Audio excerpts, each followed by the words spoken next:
What's up, guys? So, Absolute Power #1 comes out on Wednesday, July 3rd. I got a chance to read this over the weekend and just wanted to tell you a little bit about it. Now, as always, I'm not going to show you any interiors because I definitely do not want to be the source of any leaks or any spoilers, but I will go ahead and tell you that I absolutely loved this so much. It is so awesome. I read it twice, not because I needed to go back a second time and take notes. I just wanted to read it again because it's that good, and I think I'm willing to say that as of this recording on June 30th, this is my favorite single issue of any book that I've read so far this year. So like Mark Waid said on the retailer call that my buddy Andy and I were on about a month ago, they set everything up in Absolute Power Ground Zero so that when this issue comes out, they can really hit the ground running.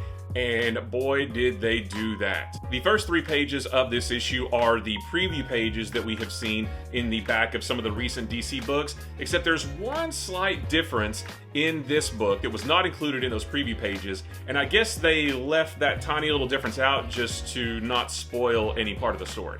Now, I'm going to be pretty vague here because I definitely don't want to spoil anything. I want you guys to experience as much of this book as you can for the first time while you're turning the pages. So I'm definitely not going to reveal too much at all, but I will say that near the beginning of this issue, something happens that causes the public to lose their trust in superheroes. I'm not going to tell you what it is. You will see what it is, and it will all be explained in this issue, and it is really, really cool.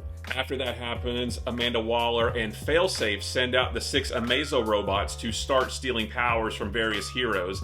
It is a very calculated and coordinated attack, and one that the heroes are woefully unprepared for. There's also something that happens near the end of this issue with one character in particular that I just do not know how they're going to come back from. Now, I realize that was all really, really vague. I just don't want to run the risk of spoiling anything else, but I will say that reading this felt like reading a Black Label book, something like Deceased, not in the story sense, but just in the way that the stakes are so incredibly high.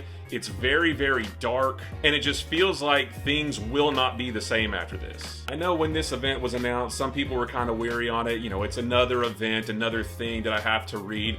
But I am telling you, this has my highest recommendation. I love this so much. I cannot wait for the next 3 parts. Now, while we're talking about Absolute Power, I want to go ahead and talk to you about Batman #150 because the backup story in this is an Absolute Power tie-in.